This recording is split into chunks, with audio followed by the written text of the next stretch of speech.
All right, today we are going to skip section 12.2 for now and move on to 12.3. We will go back to 12.2, so don't worry about it. We just go a little bit out of order. Today we are going to solve quadratics using the quadratic formula. So just as a quick refresher, quadratics mean that something in the equation has what exponent? 2 has an exponent of 2, so it could be something like x squared, or yesterday we saw some problems where it was x with some other number in parentheses getting squared. These are both quadratic expressions. So there's a special formula that we're going to use today in order to solve these. It will work every single time. So even if you end up with a quadratic that cannot be factored, or you cannot use square roots, you'll still always be able to use the formula. So, as a warm-up, name the methods we can use for solving quadratic equations. I just mentioned the two that we've learned so far. One of them involves factoring, and the other one is what we covered yesterday. What did we use yesterday to solve these?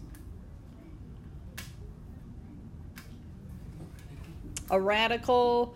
So in this case specifically, we used square roots.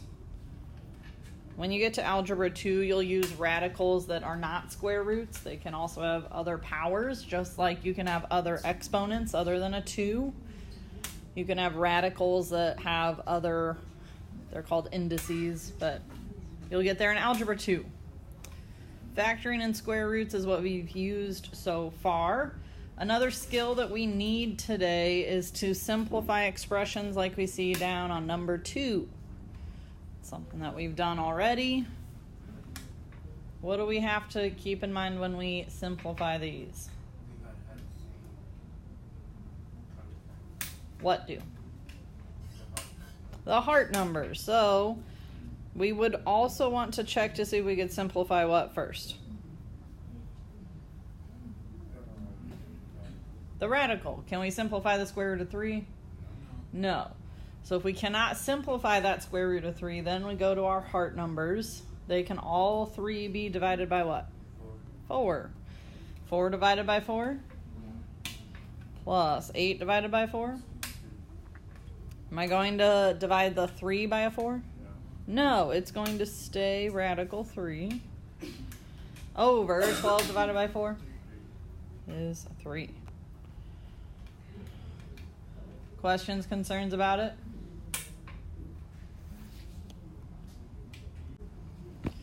All right, here is the quadratic formula. It is printed there for you. X equals negative b plus or minus the square root of b squared minus 4ac, all divided by 2a. It's a big one. It says if ax squared plus bx squared plus c is greater than or equal to 0. Usually what we want to do is we want to make it be in standard form. So we will want this to be in standard form, so we will want it to not be greater than or equal to 0. We will want it to just be standard form, means it is equal to 0. So if yours has that greater than or equal to symbol on it, I would just change it to an equal sign. We want it to just be in standard form. All right. It says down there in the fill in the blanks, we will pull off A, B, and C, then plug them into the quadratic formula. So I want you to notice that A, B, and C, none of those involve an X. Those will all just be plain numbers. Do we see that? They say A, B, and C. They do not say anything about plugging in an X. Always just the numbers. So let's practice doing that. The first thing we need to identify is what A, B, and C are. So A is the coefficient on the squared term. What would that be? A 2? B is the coefficient on what we call the linear term, or the term that has an exponent of 1. What do we think that is? -3. And C is the constant, which does not have a variable at all. -2. Do we have questions about identifying A, B, and C? Now, of course, I kind of jumped straight into this problem without asking our original leading question, which is this in standard form? Yes, okay. So we do want to check that before we start identifying A, B, and C. So to do this, we are just plugging it into that formula that's written above. So x equals, we're not plugging anything in for x. Technically on this problem, we should call it an s because that's our variable. -b is the first part of it. So -b is the opposite of b. So if you want, you can put negative parentheses and then plug in your -3. That would represent -b. Plus or minus, I mentioned that sign would be popping up soon. The square root of b squared, so in parentheses, -3 squared, minus 4 times A, which is 2, times C, which is -2. All of it gets divided, the whole entire thing, by 2 times A, which is also a 2. So far, I have not actually done any math at all. All I did was replace all the letters with their numbers, and I made sure they were all in parentheses.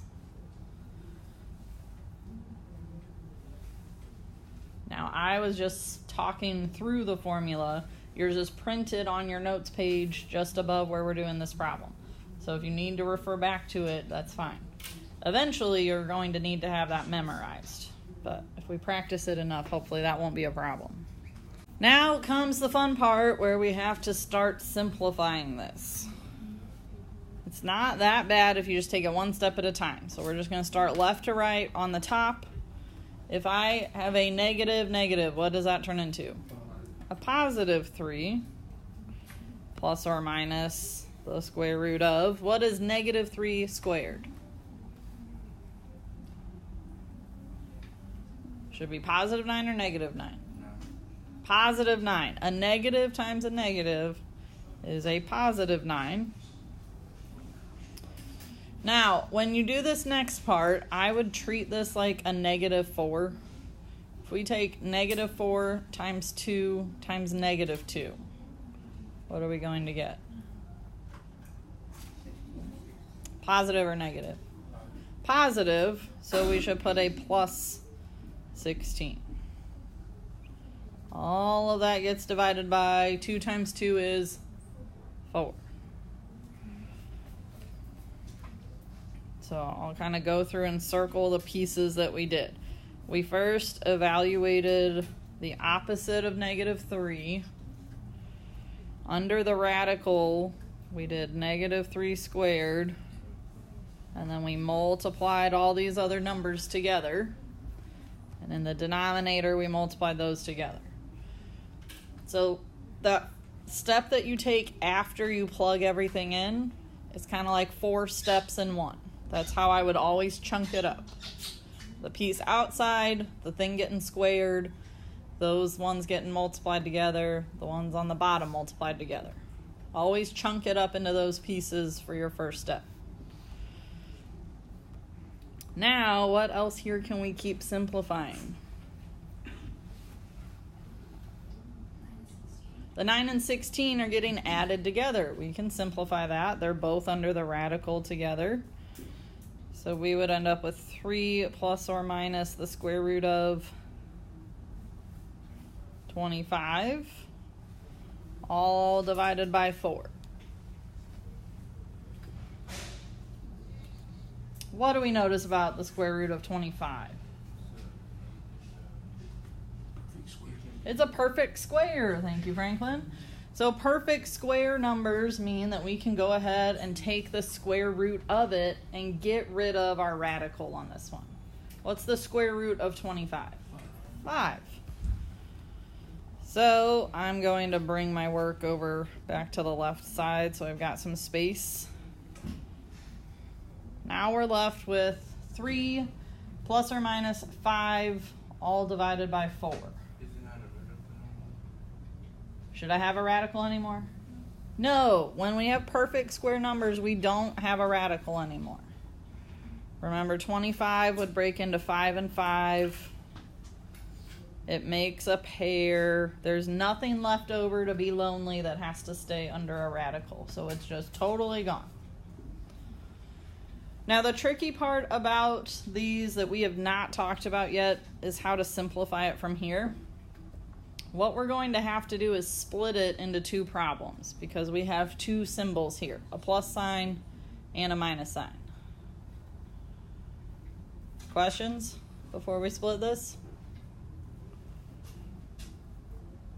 So we are going to rewrite this whole thing just using the plus sign, and then we're going to rewrite it again just using the minus sign.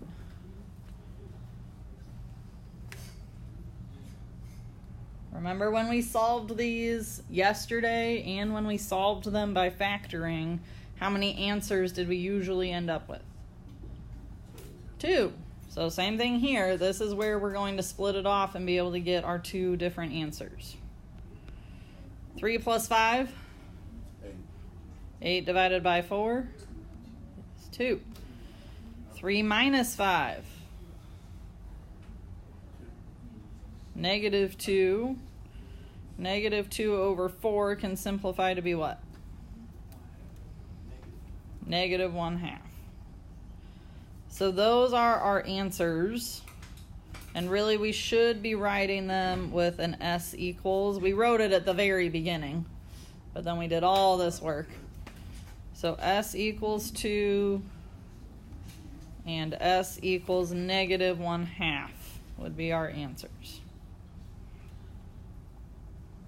This is a long process. I understand it takes a little bit of time. There are a lot of steps. Do we have questions about it so far?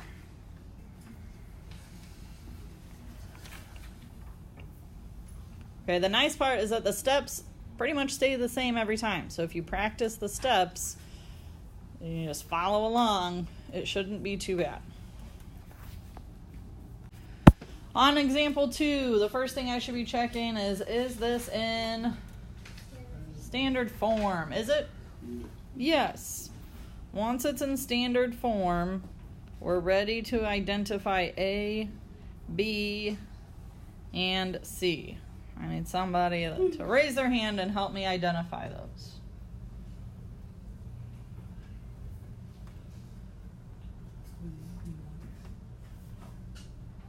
Jay Sean, were you raising your hand? What's A? Wonderful. What about B? I like it. And C? Beautiful. Remember, when there's not a coefficient written, we have to know that it's a coefficient of 1, positive 1 in that case. So we are going to go to our quadratic formula.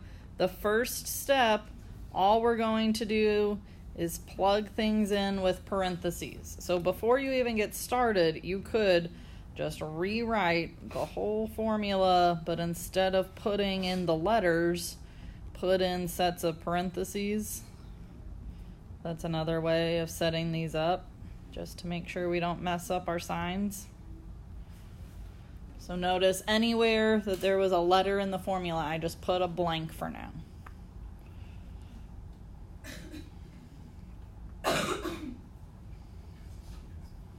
So the formula starts off with negative b. So what am I plugging into this first parentheses? 3 plus or minus the square root of b squared, so there's another 3, minus 4a, what's going in for a? A 1, and then also for c, a 1. All of that gets divided by 2 times a, which we said is a 1. Questions about plugging stuff in? All right, so then we're going to go through and start simplifying. A negative times a 3, or the opposite of 3, we can just drop those parentheses and write that as negative 3. Plus or minus the square root of 3 squared is 9. Negative 4 times 1 times 1. 4 or negative 4? Negative 4. Good, so we'll put a minus 4. All of that is getting divided by 2 times 1. 2. Okay, so I'm going to continue my work down over here on the left side this time. I've got negative 3 plus or minus the square root of 9 minus 4 would give me a 5 under my radical. All of that is still getting divided by 2.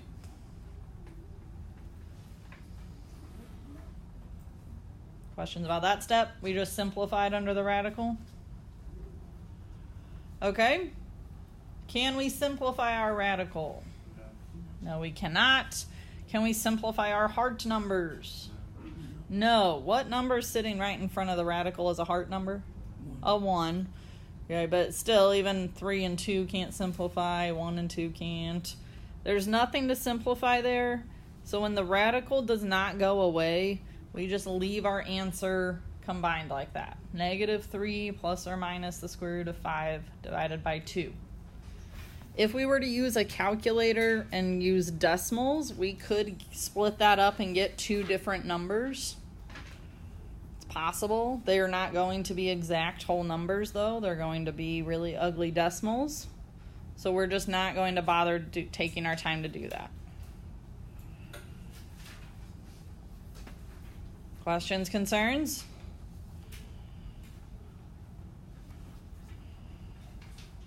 Okay, let's identify A, B, and C together, and then I'm going to give you a minute to try this one on your own.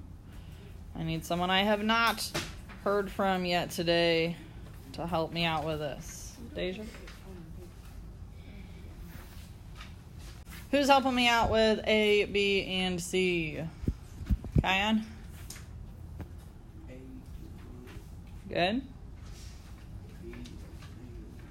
Good? I like it.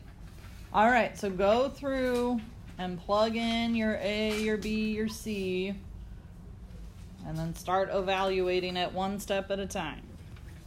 I'm going to go ahead and put up the skeleton part of it with just the parentheses,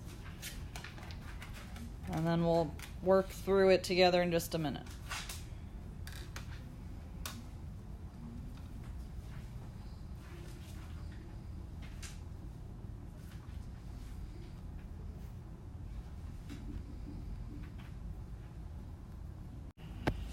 So, what's plugging into my first parenthesis? 1 or negative 1? 1. Negative 1. Negative 1, because the first one represents what letter? A. Nope. B. B is in the front. B is negative 1. What about the first one under the radical? Negative 1. Also a B, so also a negative 1. Then we got that 4 that's always there. After that, a 1 for A, and then 8 for C. Good. And in the bottom, a 1 for A. All right. A negative 1 simplifies to be positive 1 plus or minus square root of negative 1 squared.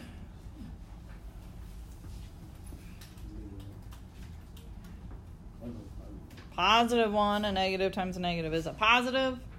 And then we have negative 4 times 1 times 8.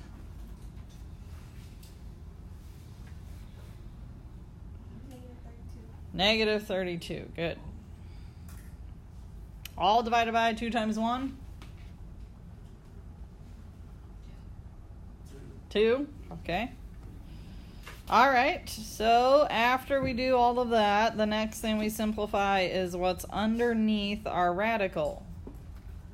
What is underneath our radical?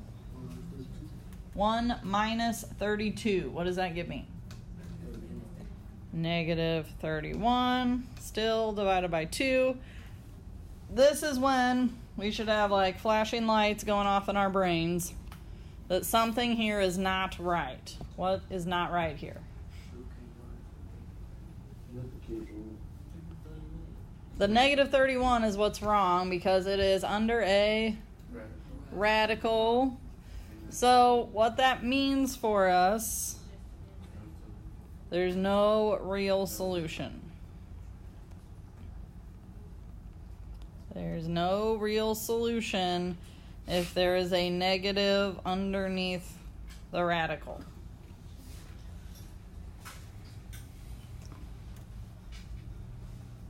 So we don't even really have to ask ourselves if we can simplify heart numbers or radicals. If we have simplified what's under the radical completely and it comes out to be a negative, there's just no real solution.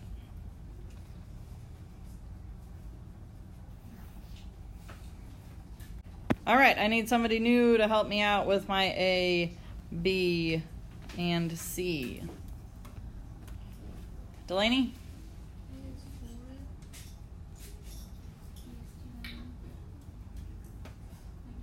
Negative 10, good, and C? Wonderful. It was set equal to 0 from the get-go, so then we can identify our A, B, and C and start plugging that into our formula. All right, let's go ahead and start filling in our skeleton together. What's going in my very first blank? A negative 10 for B. My next blank going across? Also a negative 10 for B. Next one? 4 for A. And then 5 for C. In the denominator? 4 for A. Okay, let's start simplifying. A negative negative 10. What does that become? A positive 10 or just 10. Plus or minus, we got to keep those plus minus signs in there. The square root of negative 10 squared. 100. Negative 4 times 5. Is negative 80, so I'll put a minus 80. All over 2 times 4 is 8. Questions about that first simplifying part? Okay. Next step is pretty easy. All we have to do is keep simplifying what's under our radical. So 100 minus 80 is 20. Still, the whole thing gets divided by 8. Now, some of you already noticed what needs to happen now. What can we simplify on this one? The square root of 20. That can be broken down and simplified. So the 10 plus or minus stays the same. The 8 in the denominator stays the same. But what's going to change is that square root of 20 part. Who figured out what the square root of 20 simplifies to be? Kian?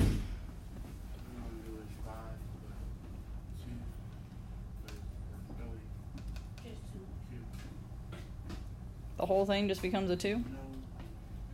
What should I be writing in this space? That's what I'm asking. What? Close. I'll have a 2, but what else will be with it? Just a 5? Radical 5, thank you. The 5 would end up being alone, so he would be stuck underneath the radical. So if you have your factor tree off to the side, it should look like 4 and 5, 2 and 2, or if you'd use 2 and 10 in the beginning, that's fine. 2 on the outside because we had a pair, 5 on the inside because he was all alone. Okay. Now what do we notice that we can simplify? Lexi? Good. The heart numbers are all divisible by a 2. 10 divided by 2 is 5, plus or minus. 2 divided by 2 is a 1. What's still attached to it? Radical 5. All divided by 8 divided by 2. Can I combine the 5 and the 1? No, they are not considered like terms because one of them has a radical and one does not. So that represents both of our answers.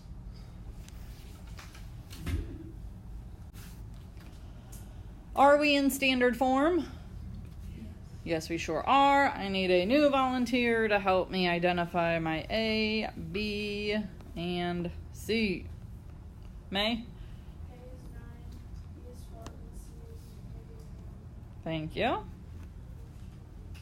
We've got our A, B, and C, so we can set up our skeleton, as I like to call it, just using parentheses instead of those A's, B's, and C's.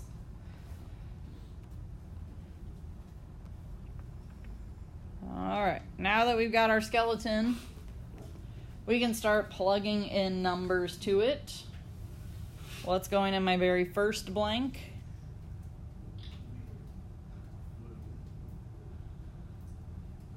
A 12. My second blank? Another 12. My next one?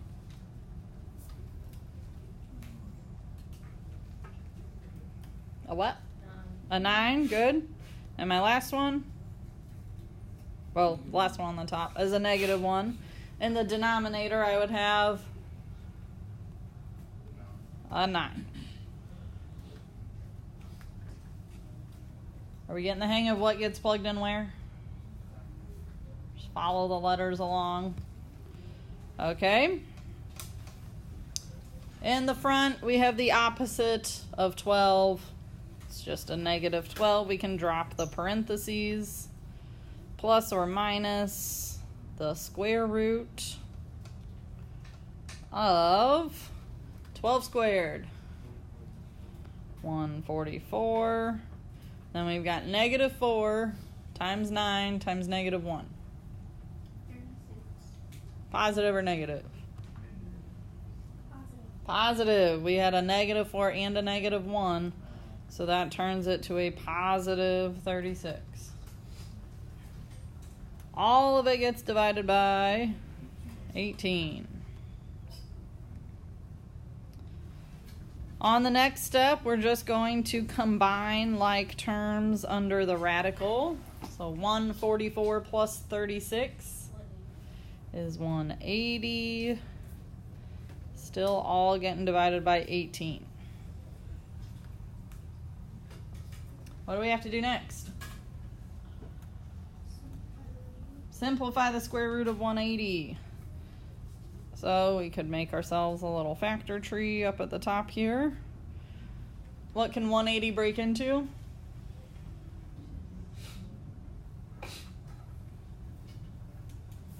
What, Ryan?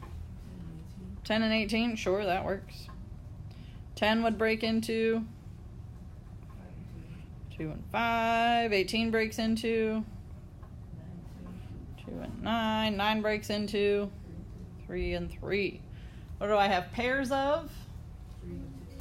3s and 2s. What's alone? The 5. So when I go to rewrite this again, my next step, the -12 plus minus over 18, all of that is staying exactly the same. The only thing that we're replacing is the square root of 180. We are still going to have a radical because it's not a perfect square number. What goes on the outside of the radical? A 6. Why? Good. Pair of 2s, pair of 3s. 2 times 3 is 6 on the inside. A 5. He was all alone, had no friends, nobody to play with. Had to stay inside. Questions about simplifying the radical. I'm taking a bunch of ideas that we've talked about and putting them all together today. Now what do we notice? What can be divided by 6? The heart numbers can be divided by 6. All 3 of them. Negative 12 divided by 6 is negative 2. Plus or minus 6 divided by the 6 is 1. Still attached to a radical 5. Thank you. Divided by 18 divided by 6 is 3. Can anything else be combined or simplified?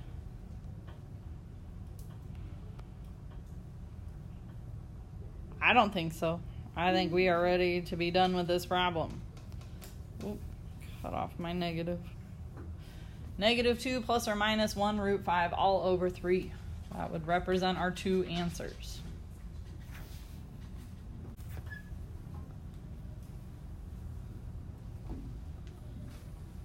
Deshaun?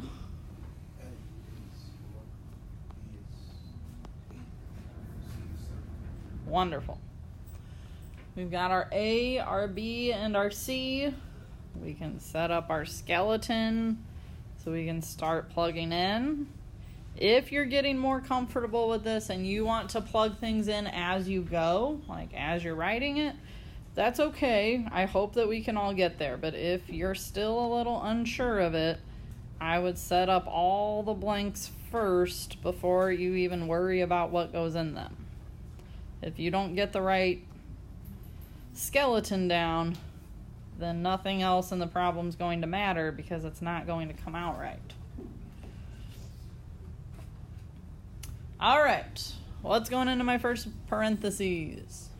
My second parentheses. Next one.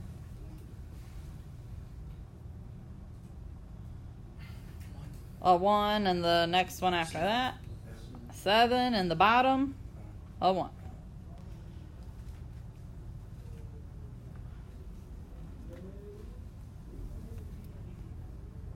Equals the opposite of 8. It's just a negative 8, no parentheses. Plus or minus the square root of 8 squared. 8 times 8. 64. Negative 4 times 1 times 7. Positive or negative? Negative 28.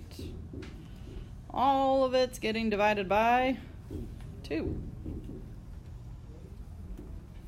All right, next step, we need to finish simplifying what's underneath our radical. 64 minus 28 is what?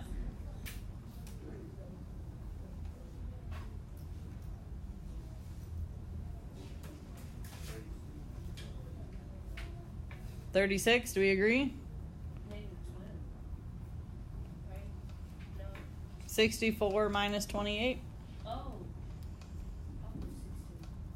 That would make a difference. I think we're correct with the 36. All of that still gets divided by 2. What's nice about 36?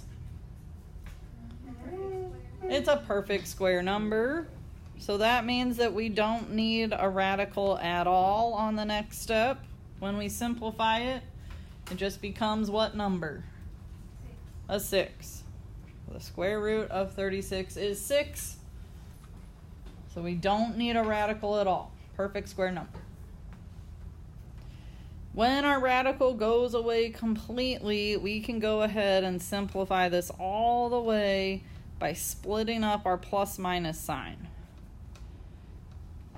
So we get one fraction that has the plus sign, so negative 8 plus 6 over 2.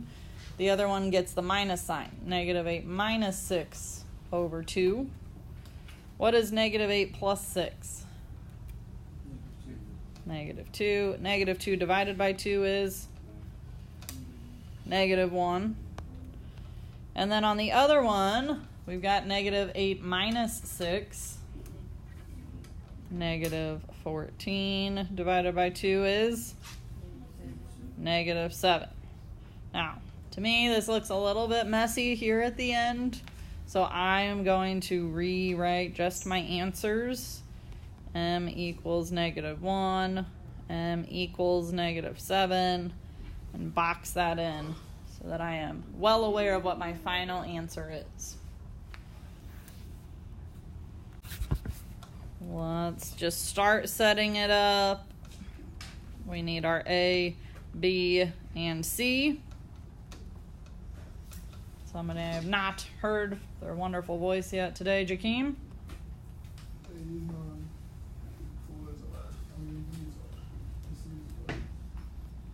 B, C is 11. Okay. We start plugging these in. I'm going to plug in as I go this time. If you need to set up your skeleton and then go back and put in all the numbers, that's fine.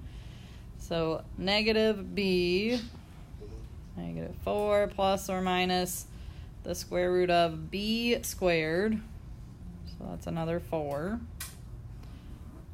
Minus 4 times A is 9 times C is 11. All divided by 2 times A, which is still 9.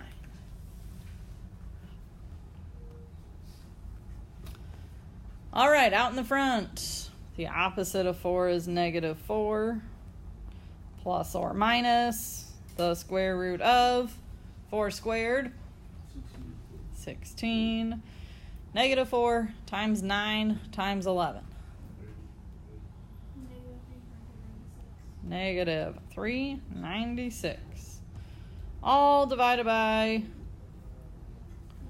18. Now you might already be noticing something about this, but we'll go ahead and write our next step. 16 minus 396. That's what's under our radical. Negative 380. No real solution. Correct. We cannot have a negative underneath our radical in this class at least, so there's no real solution.